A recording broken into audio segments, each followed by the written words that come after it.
সবার সাথে হাসি খুশি থাকার চেষ্টা করবেন, নয়তো চোখের জলকে চোখ দুটিও জায়গা দেয় না। মানুষকে কখনো হার মানা উচিত না, কারণ পাহাড় থেকে বেরিয়ে আসা নদীও কখনো কাউকে জিজ্ঞেস করেনি যে সমুদ্র কত দূর, কিন্তু তারপরেও সে আজ সমুদ্রের সাথে মিলিত। সুতরাং নিজের রাস্তাটা নিজে খুঁজে নিতে হবে। একজন ভালো মানুষকে ধোকা দেওয়া আর হিয়া ছুঁড়ে ফেলে পাথর উঠানো একই ব্যাপার। সময় আর সিচুয়েশন হঠাৎ বদলে যেতে পারে, তাই কখনো কারো মনে কষ্ট দেওয়া বা কাউকে অপমান করবেন না।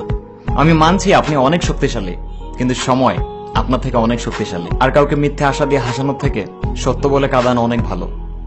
কখনো কাউকে চিন্তিত দেখে মজা করবেন না, কে জানে সে মানুষটি কত কষ্টে জীবনযাপন করছেন। জীবনে 3টি জিনিস সবসময় মনে রাখবেন: বুদ্ধিমানরা সবসময় চুপ থাকে, শিক্ষিতরা সবসময় বলার চেষ্টা করে, আর মূর্খরা অযথা বিতর্ক সৃষ্টি করে। দেখুন, ভালো কাজ দেখলে সবাই প্রশংসা করে না, কিন্তু একটু নেগেটিভ পেলে বোবারাও কথা বলে। কাউকে পরোয়া তো মানুষ মন থেকে করে, কিন্তু ব্যবহার তো ব্রেন থেকে করা হয়। ম্যাচের কাঠিগুলো দেখতে অনেক ছোট, কিছু জ্বালিয়েছে চুলা আর কিছু জ্বালিয়েছে ঘর, মাঝখানে ছিল ব্যবহারকারী।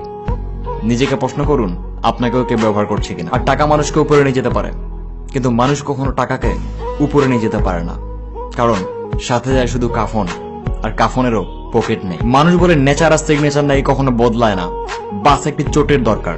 যদি আঙুলে লেগে যায় তাহলে সিগনেচার বদলে যাবে, আর যদি বিবেকে লেগে যায় তাহলে নেচার বদলে যাবে।